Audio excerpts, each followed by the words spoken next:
My wife, Lynn, and I have been together for 6 years and married for 18 months. Our entire history together has been very normal, and never once have I noticed any weird behaviours or red flags. I can't stress enough how out of character this whole thing is for her. Lynn is very kind, intelligent and thoughtful. She's always been the no-nonsense type of person. Being childish or trying to scare me isn't something she'd normally do. She doesn't even like watching horror movies. When we first started dating, she agreed to watch The Shining with me because she knew how much I loved horror. She was so scared that she didn't even make it through half of the movie before we had to turn it off. She isn't into anything creepy and has never been into pranks. It's just not her cup of tea, and that's fine. But that's what was so strange about this. It's just so unlike her. I should also add that she never had any mental health issues, and as far as I'm aware, it doesn't run in her family. I know some people are able to hide their mental health problems, but in the 6 years we've been together, I think I'd have seen some sort of sign. 2 months ago, I was in the kitchen making myself some coffee before work. I was running a bit late that morning and knew I wouldn't be able to make it to Dunkin' Donuts for my usual morning fix. I took a sip of coffee as I hurried down the hall towards the front door, when I happened to notice Lynn peeking at me from around the corner ahead of me. I could only see her eyes and a strand of her long, dark hair hanging against the wall. The rest of her body was concealed behind the corner. I nearly spilled my coffee when I saw her. I did burn the hell out of my lips.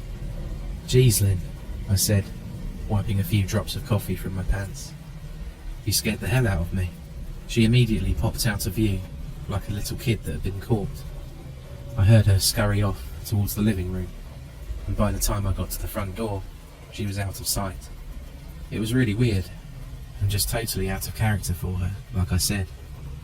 But I also found it kind of funny that she was being more playful and a bit less serious. I shouted that I loved her and called her a weirdo. As I shut the door behind me, I heard her laughing. Her behaviour was a bit odd, but it certainly wasn't something to call a priest over. I forgot about it by lunch, and by the time I got home, she was her normal self. I didn't bring it up, and neither did she, and life went on. The next incident happened 3 days later. It was around 2 a.m, and I'd woken up to get a drink. I was standing at the kitchen island, jug of OJ in hand, when I felt a strong feeling that I was being watched. For whatever reason, I looked down at the floor and saw my wife's smiling face staring back. She was peeking at me from the other side of the island, staring up at me with wide, unblinking eyes and grinning like the Cheshire Cat. I screamed, I'll admit it, not out of irritation, but fear. For some reason, at that moment, I was scared. At the sound of my scream, Lynn scuttled backwards out of my view, her hands and feet smacking the tile floor as she hurried out of the kitchen on all fours. I didn't run after her, or even yell after her. I just stood there, frozen in shock, wondering what the hell had possessed her to do that. It took me a little longer than I'd like to admit to go back upstairs, but I eventually did. When I got to our bedroom, Lynn was lying on her side, asleep, or at least pretending to be. I stood there for a while, watching her breathing to make sure she really was asleep. I had the feeling she might jump out at me the moment I got into bed, but she didn't. I climbed into bed, and she didn't even move. Her breathing was soft and deep, and I was starting to wonder if I dreamt the whole thing. The next morning, I waited for her to come down for coffee, and after handing her a mug and kissing her cheek, I decided to ask her about it. "What was that about last night?" I asked, keeping my tone light so I didn't offend or embarrass her. She frowned over her cup of coffee, shaking her head like she had no clue what I was referring to. "You were peeking at me again, from over there," I said, pointing to the spot on the floor by the kitchen island. She followed my gaze, and when she looked back at me, she burst out laughing. She laughed so hard that I couldn't help but join her. "You creep me out sometimes, you know that?" I said. She giggled and set her cup on the counter and wrapped her arms around my neck. "You creep me out all the time, so I guess we're even," she teased. We said our goodbyes and left for work. As I drove, I kept thinking about how creepy it had been, seeing her grinning at me from behind the island like that. The sounds her hands made on the floor as she crawled away. I told myself she was just trying to be silly, just trying to join me in my love of all things horror. It's not like I was afraid of her, but it still didn't sit right with me. I started seeing her peeking at me, more and more. Sometimes she'd be peeking out from behind the couch or living room curtains. Once, she even managed to get inside her grandmother's old trunk that sits at the foot of our bed. I might not have even known she was there at all, had the trunk's old hinges not given her away. She'd had the lid propped up just enough so that only half of her face peeked through. She'd been grinning like an excited toddler. It was unnerving. I didn't even know what to say to her. All I could do was stare. When I finally found my voice, I asked her why on earth she was doing this. She didn't answer, but she slowly closed the lid, shutting herself inside the trunk. I just walked away, feeling very disturbed. I didn't understand why she was doing it, but it clearly made her happy. I just hoped she would tire of the game quickly. Lynn didn't peek at me for the next 2 weeks. I started to think she was done with her weird prank, and I was quite relieved. We were watching a show on Netflix one night, and I jokingly said I hadn't seen her peeking at me lately, and that she must have given up on her spy game. She looked up at me with a small smile and said, "Maybe I've just gotten better at it." I didn't say anything, but I wondered whether or not she was joking. For the next few days, I couldn't stop thinking about what she'd said. Was she still peeking at me when I wasn't looking and I just hadn't noticed? And if so, what the hell was she getting out of this? I started to feel paranoid, constantly checking whether she was watching from around the corner or behind a door. I was jumpy whenever I was home and she wasn't in full view of me. I felt stupid and a little crazy, but after a few weeks without another incident, I began to relax. I stopped checking behind furniture and walls and told myself it was just a bad memory. Then, a few days ago, things got so much worse. Lynn left to go to a friend's, and I lounged on the couch and played a couple of games on my laptop. Around 9 PM, I hopped in the shower, and as I was washing the soap from my hair, I felt that awful feeling that I was being watched. I slowly opened my eyes and almost had a heart attack. Lynn was peeking from behind the shower curtain, her entire head stretched into the shower, leaving just her body outside. Her long, dark hair hung against the curtain, the ends dripping with water. Her mouth hung open in a terrible grin, eyes wide and red as if she hadn't blinked in a while. I screamed and jumped back against the wall. She didn't move, nor did her smile waver. Her makeup ran down her cheeks in 2 black streaks. She looked giddy and completely deranged. I was absolutely terrified. We stood like that for a few moments, neither of us saying a word. Finally, after what felt like forever, she slowly pulled her head back out of the shower, and I watched her blurry figure through the curtain as she moved backwards towards the bathroom door. A second later, the bathroom door slammed shut, hard enough to rattle the mirror. I screamed again and jumped out of the shower to lock the door. I stayed inside the bathroom for over an hour. Maybe I overreacted to some of you, but joke or not, I wasn't going to put up with the crazy stuff anymore.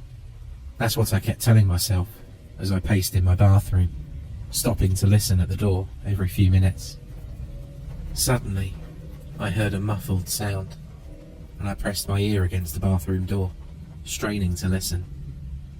I couldn't hear anything, but I envisioned Lynn standing on the other side of the door, giggling at her joke. I felt a surge of anger. I was beyond annoyed at being made to feel scared in my own house, and made to hide in the bathroom for an hour. All for what? Some joke? If it was a joke, it was an awful one. What the hell, Lynn? I snapped. This is getting really damn annoying. I waited for her to apologise, or to call me a jerk. But instead, I heard a faint moan. So quiet, I wondered if I heard it at all. And then, complete silence. Lynn? I called out, not even able to hide the shakiness in my voice. I got no response, just my own heavy breathing.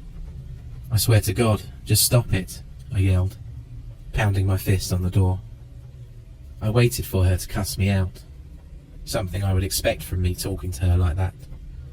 I never screamed at her before, but there was nothing, just the occasional drip from the shower head.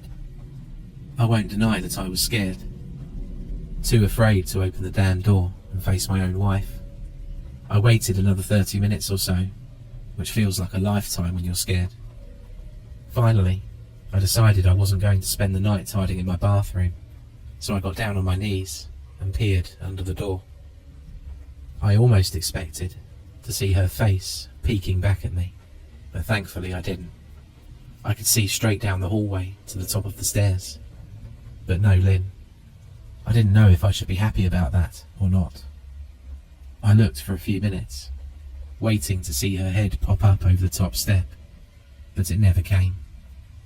I stood up, my hand hovering over the door, and mentally prepared myself to open it. I slowly turned the lock with shaky fingers, and was about to yank it open, when I heard a sound that still makes me feel nauseous to this day.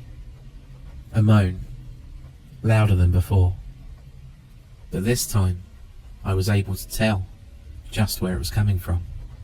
I turned my head to the closet door, as if in slow motion, and locked eyes with my wife, who was peeking out at me from the slight gap. Her eyes were still as wide as ever, and her mouth was hanging open in the most grotesque, gaping smile I'd ever seen. I didn't even scream. I was too scared for even that. Her hands were clasped to her chest, body trembling with sheer delight, as if she could barely contain her excitement.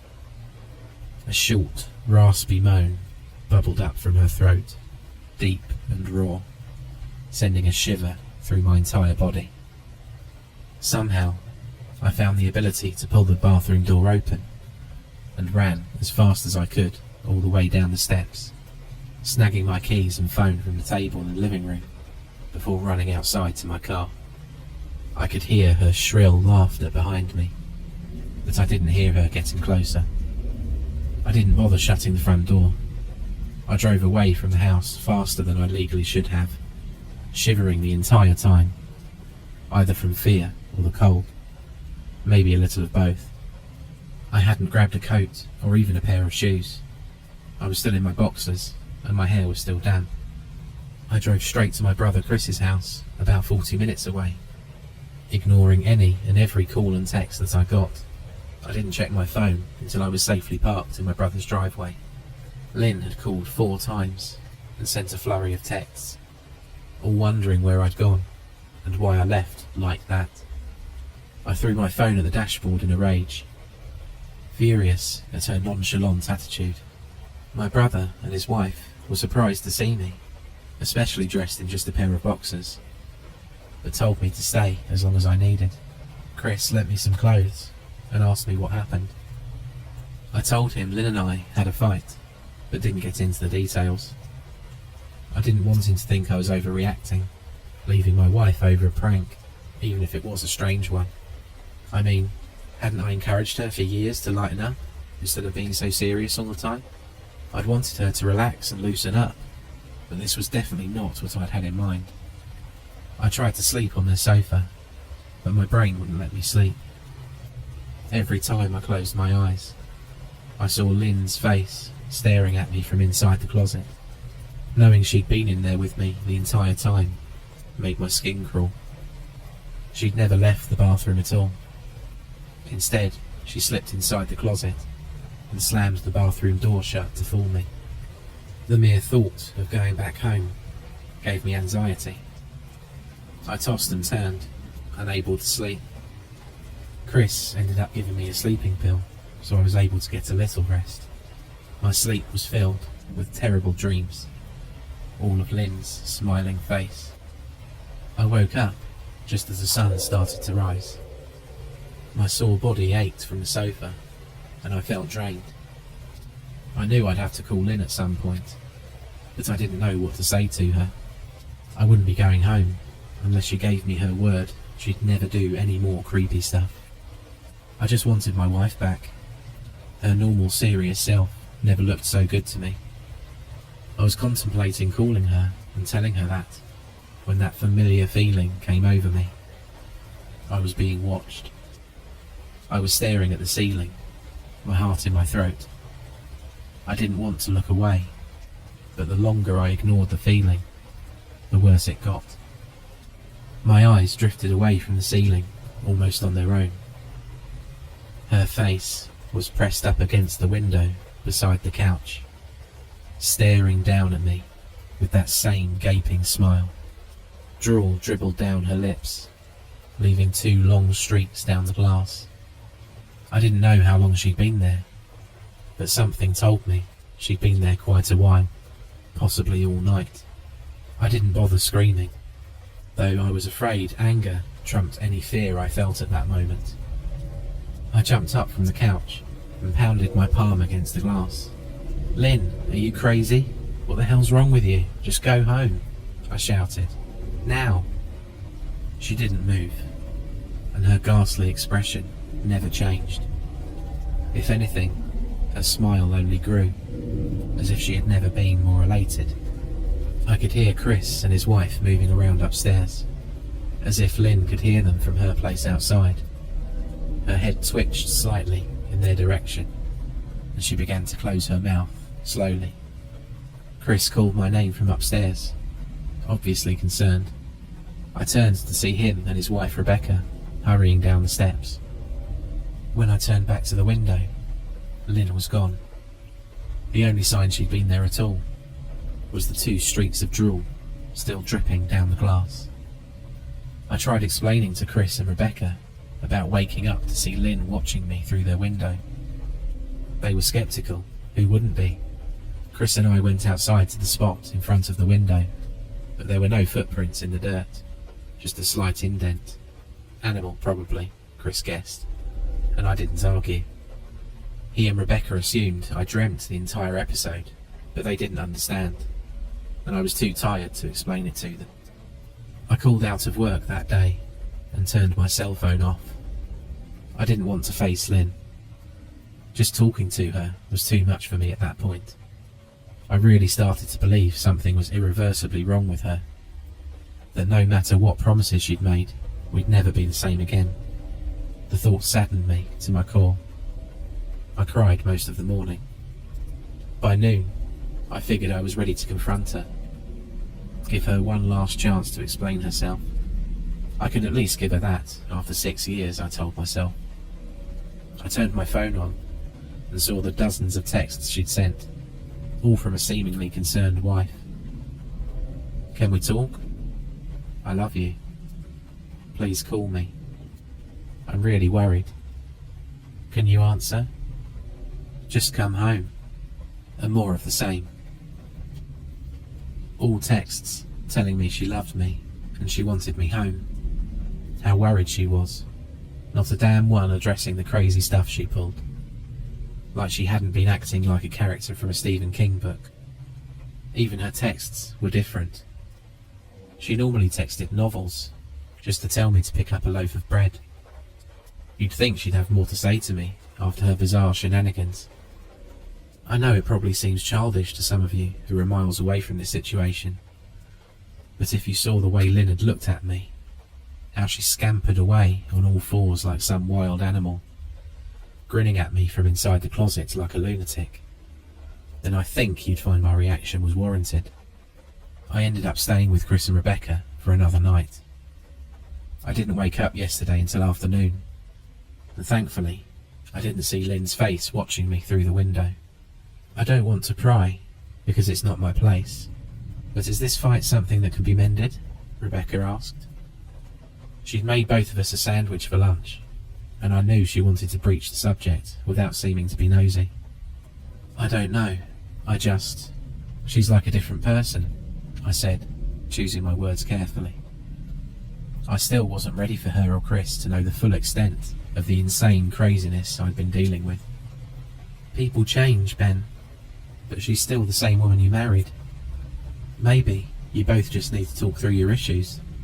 Whatever's going on, I'm sure it can be fixed, she said, ever the peacemaker. I think it's beyond that now. I don't think talking would help. I just don't trust her, I said. The words stung in my heart. I missed and loved my wife. But how could I live with someone like that? Living in constant fear didn't sound too appealing. Lynn loves you. She has to be absolutely crushed, she said. I don't know about that, I said. Well, she certainly seemed like it to me. I've never seen her so upset. Very much unlike the Lynn I know, Rebecca said, shaking her head sadly. It took a full minute for her words to really sink in, and when they did, I felt dread worming its way through my skin. Wait, what do you mean? You saw her? You saw Lynn? I asked, my mouth suddenly dry. Rebecca nodded casually, as if that fact wasn't nightmare fuel. Maybe for her it wasn't. She stopped by this morning, just after Chris left for work, she said, cleaning the plates from the table. I didn't see her car though. Maybe she took an Uber or something. Beck, what did she say? Did she come inside? Sweat starting to break out on my forehead. I began looking around, examining corners as though a predator lurked behind them. No. She just asked if you were awake yet, and I said that you weren't. I asked if she wanted me to wake you, but she said no. She said just to let you sleep. That's all? She didn't say anything else, I asked. No. She looked awful though, like she hadn't slept in days. I think you should call her. I got up from the table and thanked Rebecca for lunch. I felt a little bit better at the knowledge that at least she hadn't come inside. Still, I needed to double check that the doors were locked. I sat for a while trying to figure out what to do next. I didn't want to go home, but I felt that I owed it to Lynn to help her if I could. Hadn't I swore an oath to love and honour her through sickness and in health? Clearly she was very sick. If she was sick, which I truly believed she was, I had to try and get her the help that she needed. But I didn't even know where to start. I didn't want to call the police. And besides, what the hell was I going to tell them? That my wife was peeking at me? That she was being creepy? As bizarre as she'd been, she still hadn't committed any crime. Not yet, anyway. The police would have probably said I was overreacting. But this wasn't some prank. It felt wrong. Dangerous, even. Like something sinister lurked beneath her smile. I knew as her husband, I was well within my rights to have her committed. But what if she simply acted normal in their presence? She'd obviously been able to fool Rebecca into thinking she was just a concerned wife. As long as the doctors didn't find her a danger to herself or others, they'd have no choice but to release her after 72 hours. I felt lost and overwhelmed. So I did what any husband in my position would do. I called her mother. I didn't want to, believe me. Her mother, Marianne, and I were never on the best of terms. We'd never fought or anything like that. She just wasn't a very warm person, and wasn't really easy to get along with. She hardly ever smiled, and when she did, only her lips would move into a thin-lipped smile, leaving her eyes as blank as before. She gave off this aura that felt like she was permanently on the offensive. I'd only met her twice, and both times were for such short visits. I got the impression she didn't approve of me for her daughter. Lynn always ushered us out quickly, as she didn't want me to feel uncomfortable, which I was grateful for. Being in her mother's company felt almost unbearable, like walking on glass. I was glad when we moved 3 states away, so we didn't have to see her often. I was happy to avoid the woman, but I needed her help. I really didn't want to talk to her at all, but I had to talk to someone, and someone who knew Lynn better than I did. So I grit my teeth and did what I had to do. "Yes," she answered, already sounding irritated. "Marianne, it's me, Ben. Do you have a minute to talk?" I could hear her cluck her tongue in irritation. "I'm in the middle of writing some checks, but if you insist, I suppose I could spare a moment." "What is it you want to discuss, Benjamin?" she said coolly. "It's about Lynn. She's been acting strangely, and I was wondering if you had any idea whether there was something." I was quickly interrupted. "It's a bit difficult to follow your rambling, Benjamin. What is it you want from me?" she asked. I could almost see her standing there in her thin sweater and slacks, tapping her fingernails. "I wanted to know if you'd ever noticed any odd behaviour, or possibly any mental health issues." There was a long, uncomfortable pause, as I couldn't tell because she was just thinking, or something else. Finally, after a few seconds, she spoke. "I'm not sure if this is one of your jokes, but if so, I don't find the humour in it. Now, I do have business to attend to, as I've said, so if you don't mind." But I cut her off before she could get rid of me. "Marianne, it's not a joke. I'm sincerely concerned about Lynn's mental health. Her behaviour's been very erratic lately. I'm very worried about her, and I figured as her mother, you would be as well," I said, my frustration evident in my voice. "If you're truly concerned, then I suggest you get the health professionals involved. I don't know what you expect of me," she snapped. I could tell she was seconds away from hanging up, and for some reason I was desperate not to let her. I had the feeling that she knew a lot more than she was letting on. "Please, if not for me, do it for Lynn." I heard a faint, shaky intake of breath, as if she was trying to hold her steely persona together, but failing. "Benjamin, I don't know what to tell you. My only advice would be to seek professional help. Do not call here again. Goodbye." I tried to call out to her, but she'd hung up. I tried to wrap my head around the call, and her refusal to help me. Even if she didn't like me, why wouldn't she want to help her own daughter?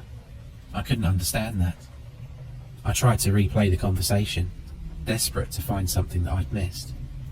After a while, I almost gave up, until I remembered her last words to me: "Seek professional help."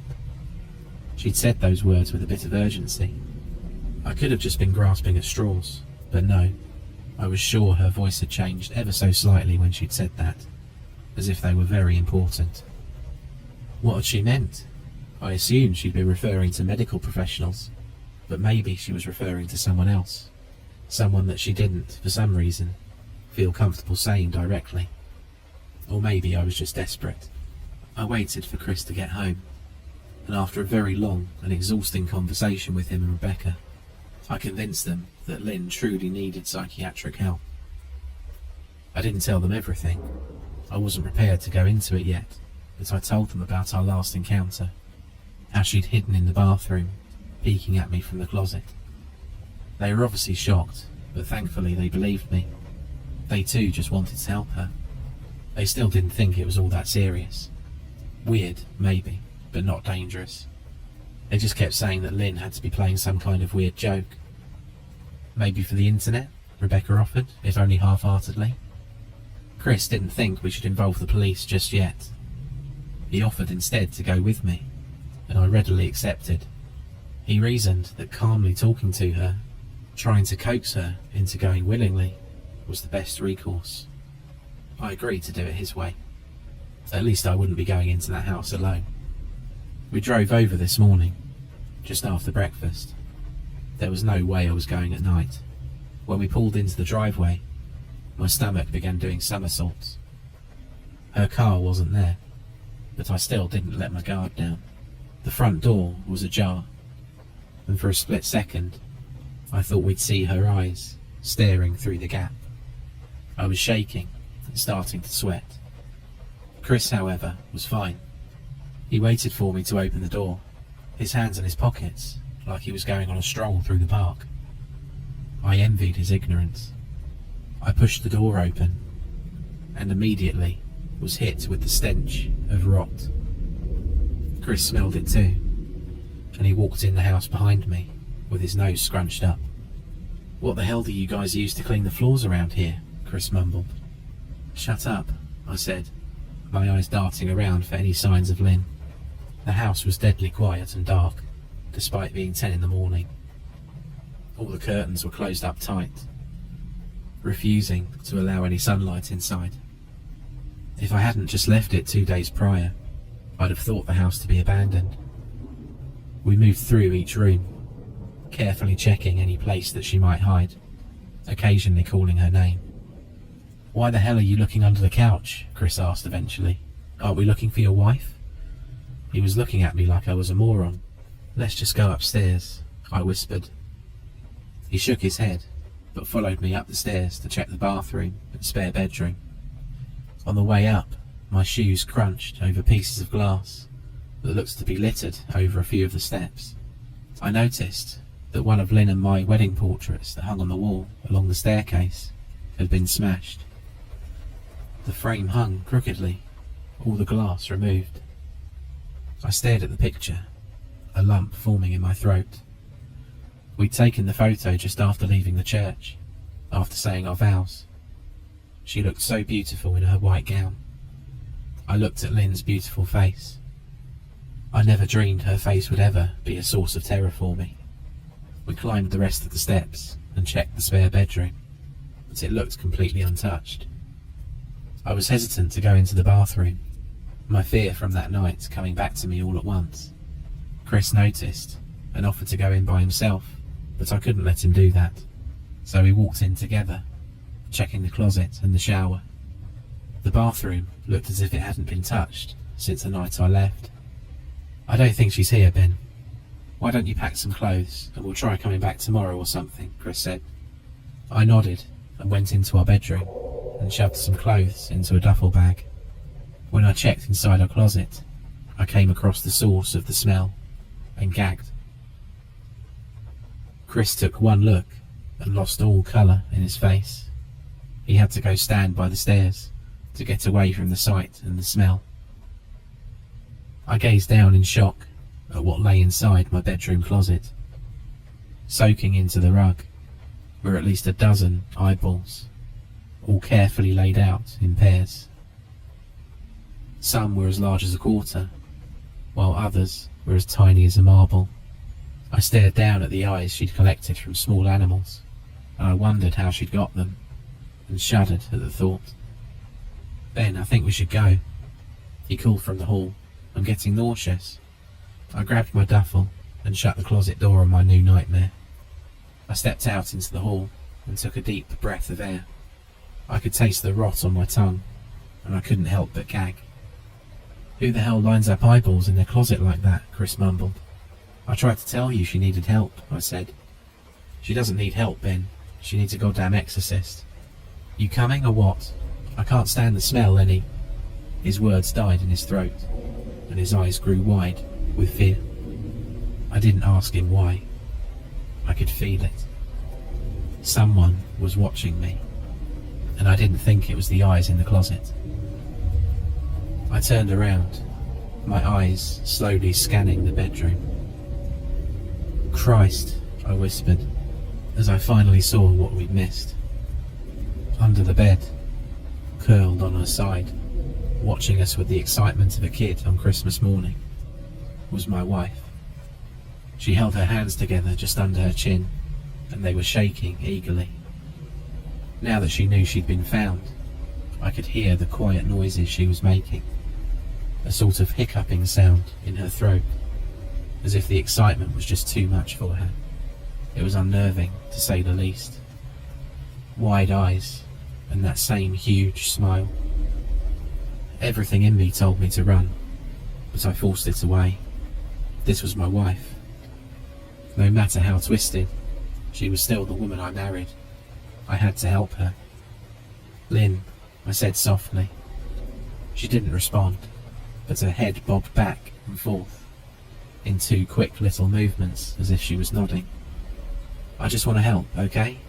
Can you let me do that? I had taken a single step forward, approaching her like some kind of dangerous animal. I love you, Lynn, I said softly, taking another step closer. She let a tiny moan escape her wide-open mouth, and I had to resist the urge to run. Her shoulders were starting to quiver, and her eyes grew as large as saucers. I crouched down so I could see her better, and immediately saw the blood. Her hands were covered in it. They trembled more the closer I got, as if she was barely able to contain herself. Lynn, are you hurt? You're bleeding, I said. She bobbed her head again, her bloody fingers moving up and down, as if playing an invisible piano. They occasionally grazed her skin, leaving smears of blood. I wanted to recoil in disgust. The smell that was coming off of her was revolting. I could feel the vomits trying to climb up my throat. Her lips were dry and stretched thin, blood seeping between the cracks. I knew she wouldn't come out on her own, but I didn't want to leave her in the state she was in. I scooted closer and reached out to her. The excited hiccuping sounds got louder, and her hands shook, fingers flexing. It was then that I could see the blood oozing from in between her fingers. Oh my God, Lynn, you're bleeding, I said. Instinctively, I reached out to take her hand, but before I could even touch her, her hand sprang out towards me. A sharp pain shot through my arm, and I fell back. My arm burned, and I could see the blood dripping down onto the carpet. I looked back at her in shock, and saw her grinning madly, her fingers clutching a large shard of glass. You all right in there? Chris asked from behind me. I turned my head slightly and nodded to him, cradling my arm to my chest. When I turned back to face Lynn, I saw that her focus had shifted. She wasn't looking at me anymore, and she wasn't smiling either. She was staring past me, her eyes glaring at Chris, the way a hungry lion might stare at an antelope. Her mouth was still hanging open, but twisted into a snarl. I got to my feet and began walking backwards down the hall, afraid to take my eyes off of her. Are you bleeding? Chris asked. The moment the words left his mouth, Lynn started scooting out from under the bed, the glass shard still in her fist. Run, go, I yelled. He must have been too afraid to move, because a second later I felt my back bump into him. He was still standing at the top of the stairs, staring at the horror that was my wife.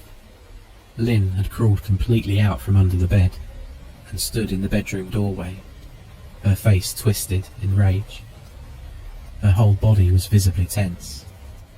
Blood ran down her fingers and onto the floor. I reached back and pushed him towards the steps. Move, I said, as quietly but firmly as I could. Lynn bobbed her head in fast, sharp motions and began to grin, stretching her mouth open wider and wider so that her chin seemed to touch her chest. I heard Chris mutter a prayer, and then he was running down the stairs. I stood at the top of the steps, stuck between the love for a woman who clearly needed serious help and self-preservation. I only want to help, I said, choking back tears. Her eyes focused on me once again as she slowly lifted the glass, holding it out in front of her, and then she started sprinting towards me, grinning with utter excitement. Thankfully, my body took over, and I flew down the stairs, skipping 2 or 3 at a time. I made it to the front door before I felt her leap onto my back, wrapping her arms around my neck, her open mouth next to my ear, so that I could hear those terrible hiccuping sounds up close. I shook her off of me, knocking her to the floor. I felt a searing pain in my back as she went, but I tore open the front door and bolted to my car. Chris was standing in the front yard, talking on the phone with the police. I didn't say a word. I just ran to my car and jumped in. Chris took the hint and followed me, still on the line with 911. I watched the rearview mirror, sure I'd see her there, running after us, but I never did. I went straight to the ER and got 11 stitches in my arm and 3 on my back. The police asked a lot of questions and went back to the house to do a search, but of course, Lynn wasn't there. They advised me to stay with a friend or relative for a while and to file a restraining order as soon as I could, but none of those things would matter. Somehow, I just knew. I dropped Chris off at home and went to a motel an hour away. I wanted to put as much distance between me and Lynn as I could. This is where I've been for the last 4 hours. I thought maybe the police would find her. Maybe they'd get the help she desperately needs. But now I don't think so. Because 40 minutes ago, I got a text from an unknown number. Just 3 words. I found you. And a picture attached. The picture was dark and grainy, but I instantly knew what it was. There was no mistaking my wife's eye. I started typing this out immediately after. I don't know what to do. I'm alone and scared, and I can't help but feel that I'm being watched.